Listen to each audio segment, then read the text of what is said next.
Assalamualaikum warahmatullahi wabarakatuh. Alhamdulillahi rabbil alamin.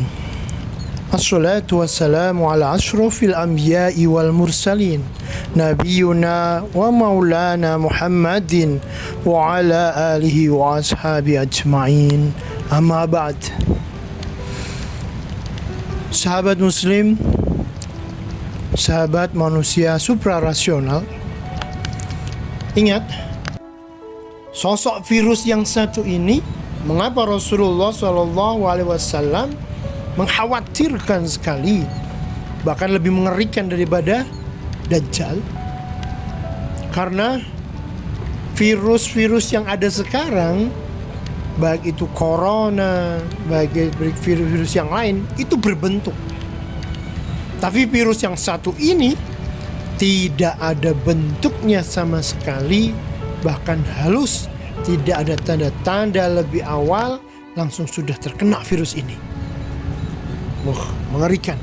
Makanya Rasulullah SAW mengkhawatirkan untuk para sahabat dan para umatnya untuk berhati-hati dengan satu virus yang satu ini. Allah Subhanahu wa ta'ala berfirman dalam surah Al-Munafiqun ayat yang keempat, Bismillahirrahmanirrahim. Wa idza ra'aitahum tu'jibuka ajsamuhum wa yaqulu tasma' liqawlihim ka'annahum hushubun musannadah. Yang artinya, dan bila kalian melihat mereka, yaitu orang-orang munafik, maka kamu akan terkagum-kagum dengan jasad mereka. Dan bila mereka berkata, maka kamu akan mendengarkan ucapannya seolah-olah mereka adalah kayu yang tersandar. Dari ayat ini bisa kita ambil kesimpulan bahwa virus yang satu ini bisa menjangkiti kepada siapapun. Bagi ahli ibadah, dia akan apabila terkena virus ini, maka dia akan menampakkan ibadahnya, menampakkan dalam bentuk pakaiannya, menampakkan dalam bentuk wajahnya, menampakkan segala-galanya, biar dianggap sebagai seorang yang ahli ibadah. Maka ada seorang salaf mengatakan, idza shoma ahadukum falyudhin ra'sahu wa yurajjila sya'rahu.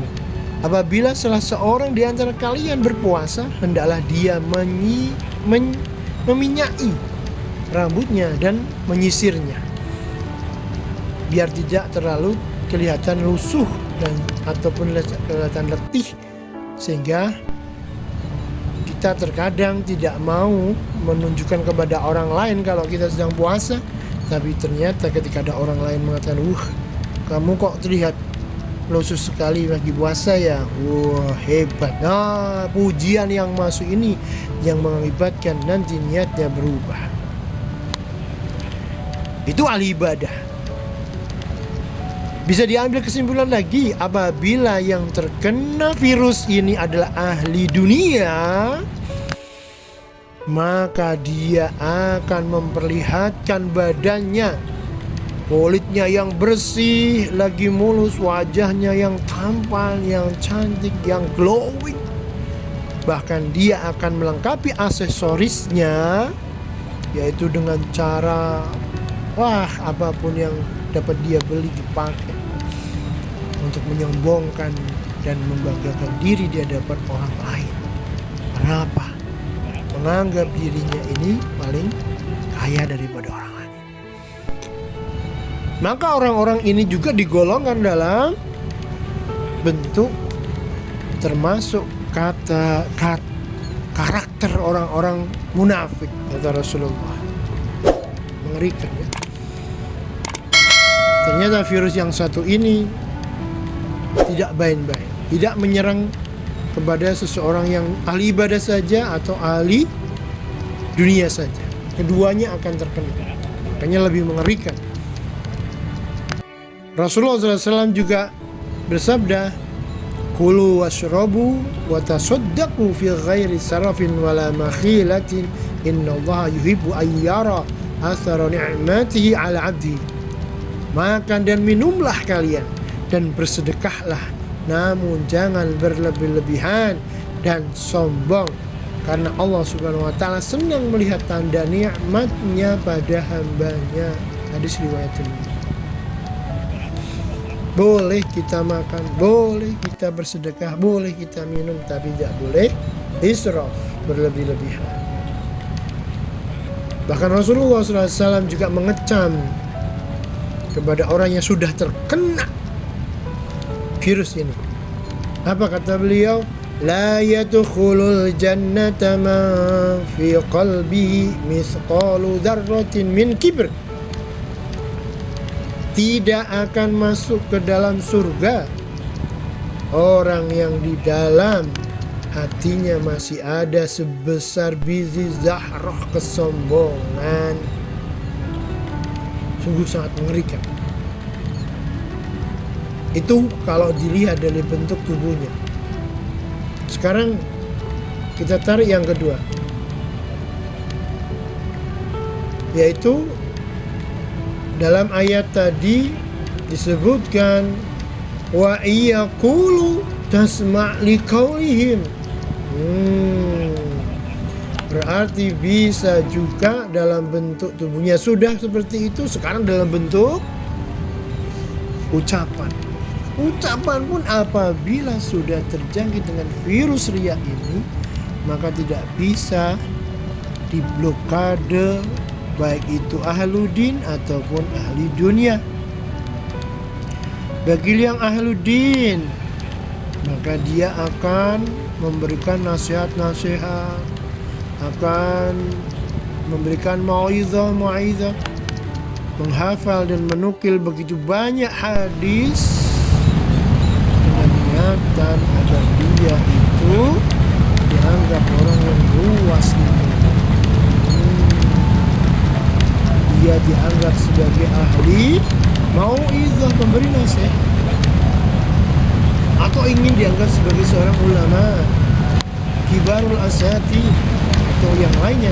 Yang penting dia mendapatkan satu posisi di hati manusia. Memang terkadang awalnya ikhlas karena Allah, karena pujian dan pujian, maka dia akan terjangkit virus tersebut. Akan terlihat apabila yang datang dalam majlisnya itu banyak, dia semangat. Tapi kalau yang datang sedikit, dia akan merasa lemas dan bahkan tidak bersemangat sama sekali.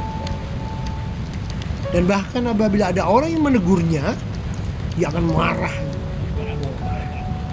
Atau sebaliknya, dia akan menunjukkan seakan-akan dia itu menerima nasihat, menerima kritikan, menyatakan rujuknya atau taubatnya dengan tujuan agar manusia bersimpati kepadanya. Padahal dalam lubuk hatinya tidak ada rasa penyesalan sama sekali. Dia tidak merasa salah dan dia merasa benar dan tidak merasa ingin menyesal sama sekali. Na'udzubillah, summa na'udzubillah min dzalik. Yang termasuk dalam kategori wa iyaqulu tasma' liqauli ini juga termasuk orang-orang yang bacaan Qur'annya yang indah. Hati-hati lil qari, untuk para pembaca Quran yang baik-baik, bagus suaranya, indah suaranya, maka jagalah betul-betul hatimu, jaga betul-betul niatmu dari virus ini yang lebih dahsyat.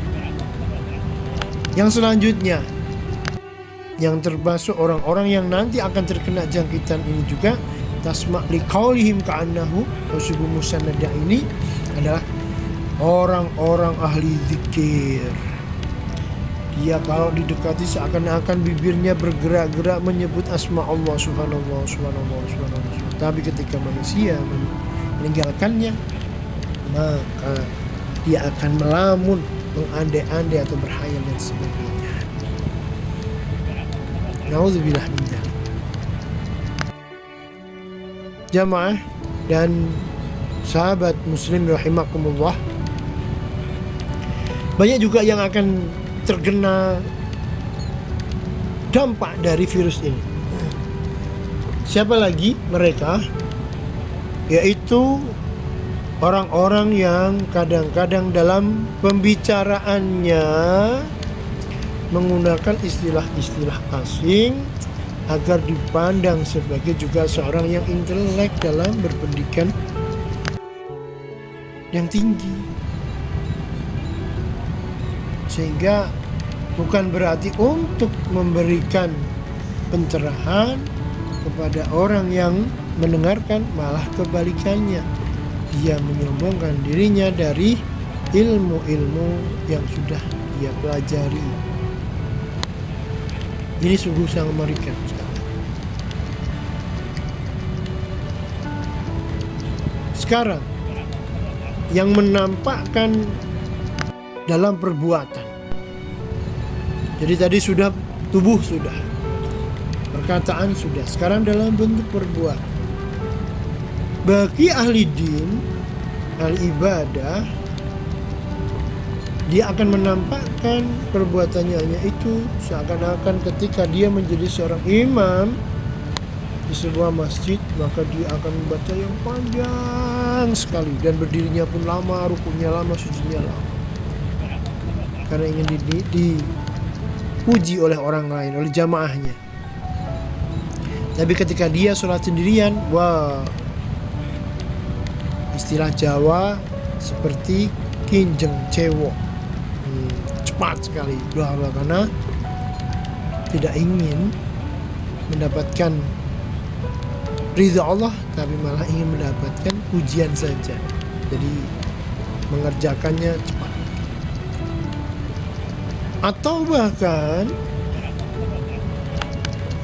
orang-orang yang sudah dalam perbuatannya ini yang akan jadi masalah atau virus yang akan menjangkit daripada orang yang ahli ibadah, yaitu orang yang sudah mengerjakan ibadah haji sehingga menampakkan ibadahnya dengan yang tadinya sebelum berangkat haji biasa-biasa saja. Setelah pulang haji dia menggunakan kopiah putih kemana-mana, baik kesehariannya maupun dalam bentuk ibadah kepada Allah. Nah, ini yang mengerikan. Bukannya dia malah lebih baik, malah lebih menunjukkan kepada orang. Yang termasuk dalam perbuatan juga orang yang bersedekah karena ingin disebutkan sebagai seorang yang dermawan, atau bahkan dia berjihad di jalan Allah Subhanahu wa ta'ala tapi dengan niatan ingin membalas dendam, mendapatkan ghanimah, harta rampasan perang, untuk menunjukkan kehebatannya dalam berperang. Wah, mengerikan. Yang lebih mengerikan lagi, karena dekatnya dengan para ulama, karena dekatnya para kiai, para asatidz, maka akan berubah sifatnya yang tadinya biasa-biasa saja, seakan-akan dia mendapatkan sesuatu yang istimewa dari para ulama atau asatidznya tadi. Jamaah yang dimuliakan Allah, ternyata virus yang satu ini yang sangat dikhawatirkan oleh Nabi kita Muhammad SAW, bahkan kekhawatiran beliau melebihi dari Dajjal, kehadiran Dajjal. Karena apa? Dikarenakan virus yang satu ini sangat halus sekali, sangat nyaman sekali orang yang sudah terkena virus ini, dan bahkan dia tetap ketawa dan senyum dan sebagainya. Dia tidak menyadari dengan dirinya, dia tidak menyadari dengan amal ibadahnya, dia tidak menyadari dengan sedekah dan sebagainya. Ternyata dengan virus yang satu ini seluruhnya terlahap habis dimakan oleh virus riya ini, virus sombong. Semoga kita bisa terhindar dari satu virus yang sangat mengerikan ini, dan mari kita koreksi bareng-bareng. Kita koreksi diri kita masing-masing, perbaiki hati kita, perbaiki niat kita, sehingga betul-betul mengharap ridha Allah dan tepis jauh-jauh segala pujian, dan terimalah segala kritikan itu dengan lapang dada. Hada ma'akulu astaghfikum alfu alfin istighfafan in wajabtum minni al-khata'at wal ghaladat. Hadanallah wa iyyakum ajma'in. Assalamualaikum warahmatullahi wabarakatuh.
yang lebih mengerikan daripada Dajjal.